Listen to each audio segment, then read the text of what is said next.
Let's bring in Mike Cozzi and take a look at sports this morning. Morning, Mike. Good morning. Every once in a while, you see something in baseball that is truly beautiful and spectacular. And the slide that was made into home last night by the Mets player, where in the course of milliseconds, he actually managed to avoid what looked like to be a sure tag, was just a thing of beauty to watch. He threw the old fade at him. Yeah, and people have to realize that you decide to do that in like a millisecond, and it doesn't work all the time, but when it works, it really is an amazing thing to see. Yeah, he threw his left hand at him and then retracted his hand and came around with the right to touch home plate. It happens. I mean, there's a lot of things that baseball doesn't see anymore. This isn't something that he just invented. This has been around for a long, long time. It's just that baseball players are too lazy to do it. Yeah, it was a fun thing to watch. Yeah, it was nice. Yeah. All right. Where do you want to start off in sports? Stay with baseball. Even though the Yankees beat the Double-A Orioles last night, it was good to see Matt Harvey pitch last night. Yeah. He hasn't given up a run until last night since the All-Star break, and he doesn't have his fastball that he had anymore. He's actually learned how to pitch. I only watched it because he was pitching.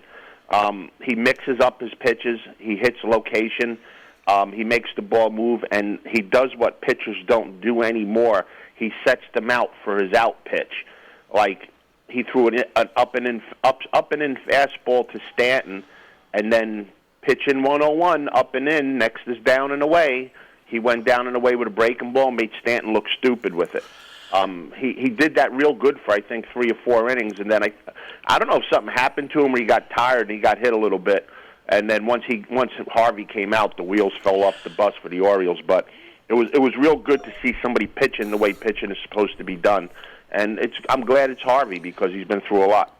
I was watching that game, and I think once again they took him out too early. But then again, I don't think he took. They were hitting him and. You know, he could have probably pitched himself out of the jam because of the way he's pitching, but that's not the way baseball's run anymore. Well, after they took him out, the Yankees scored, I think, another 6 runs. Yeah, I mean, coming against their bullpen. They scored a bushel full of runs. Yeah. And he was pitching the spots, and he was pitching the contact. Yeah. I mean, they'd hit long, lazy fly balls. That's the way you pitch. That's the way, and you go for a strikeout when you need it. And he pitched a real good game last night. I mean, I was expecting Harvey to get scrambled around because I haven't seen him pitch in a while. And I was really surprised. He even called up my friend and said, hey, you got to watch Harvey pitch. And he says, I am watching. It's really good. And not because it's Harvey, not because it's the Yankees, but it's because the way he was pitching. It's something for people to see. Maybe, hopefully, they'll get back to the way it's supposed to be. All right, and I'm tired of this already. The Dodgers versus the Astros, and the outrage, the moral outrage about what happened with Houston being caught a couple of years ago. All these Dodger fans still harping on it. It's 2 years later. Give it a rest. People are idiots. I mean, the Yankees did it. Now the Dodger fans are doing it, and I love the way that the Astros are reacting to it.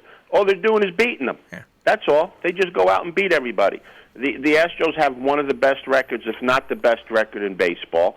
They're going to be in the playoffs. In all likelihood, I think they're going to be in the World Series, and I think they have a big shot of winning the World Series. What are people going to do then? Are they going to go to the nearest bridge and take a swan dive? People need to get a grip on themselves. Everybody gets offended by what everybody does. If you walk in the street the wrong way, they get offended. The Astros are, like I said, are not the only team that cheat. How come the story of Reggie Jackson saying how the Yankees cheat got buried and never said again? Well, there's not only that, but I was listening to on the MLB Network, and they were describing years ago. I forget who the manager was. I heard that too. The Chicago White Sox. Or no, it might have been the Chicago Cubs, had paid a guy to sit out in the outfield and watch the signs, relay that to the bullpen, and the bullpen relayed what pitch was coming and they were caught. They were actually caught about it. And while they were doing that, their record was 33-7. They came from fourth place to take over first place and win the division. So How come people still don't boo the White Sox? I mean, they got caught cheating in the World Series 105 years ago. Yeah, Why don't they still boo them? But I'm just tired of this thing. Yeah, if you wanted to go crazy against them and what had happened, but it's 2 years later now. Give it a rest. And if you watch that MLB show, they continued to say that stealing signs have been in baseball as long as signs have been in baseball, which is what I said. Yeah. It goes in. I call pitchers in high school. They try to steal my signs. It's part of the game. It's part of the game. It's ridiculous that these people think that they know more than the game itself, and that they think that they're entitled to show their animosity toward the Astros. Go get a job. Well, and go also, to work. And also, the Astros got punished for it. So I don't want to hear it 2 years later. I just don't want to hear it. It's ancient history. Let's move on. Well, people are dumb. So how did you do at Saratoga yesterday? We didn't pick yesterday. Okay. Why not? I didn't call in. That's right, you didn't. I didn't call in. You were in dreamland. Yes, I was. Nothing wrong with that. So what's coming up at Saratoga for this now? We're going to go to the 7th race today. It's a mile on the inner turf. Nothing special here. I'm going with the 7-horse Land Biscuit, trained by Billy Mott. This horse has 3 races on the turf with no wins but 2 seconds and a third. Should sit off the pace and put on a late rush to get the job done. And because he's the favorite, I'll be nice. I'll throw you a bone. We'll go with an exacta in this race, too. The 5, Mr. Kringles, hit the board 7 out of 12 times, not winning on the turf. This horse definitely will hit the board, and at 6-1 might make a $6 horse into a $40 or $50 exacta. So in the 7th race, we're going to go with the 7-horse Land Biscuit and the 7-5 exacta with Mr. Kringle. And then yesterday, I did play Saratoga. I did have a $23 horse. I was sitting on both the early pick 5 and the late pick 4, and didn't collect the ticket on it. And I was pretty spread in the late pick 4 with 5 horses. Didn't win. Well, Saratoga's tough. The beginning of the card was chalky as heck, but I knew that the back end would pay prices, which they did. I beat 2 4 to 5 shots and still didn't hit the pick 4. That's the way Saratoga is. All right. And, of course, we got more racing to talk about tomorrow into the weekend. Yeah, we got the Whitney on front. It's amazing.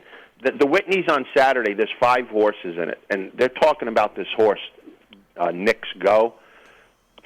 I don't know. Well, we'll talk more about it tomorrow, but Nick's Go is going to go away. He's not going to run first or second in that race in a 5-horse race, but we'll talk about it tomorrow. All right. Mike, have a good day, and we'll speak to you tomorrow. You got it, guys. Take care. Mike Cozzi with the Check on Sports this morning here on The Breakfast Club.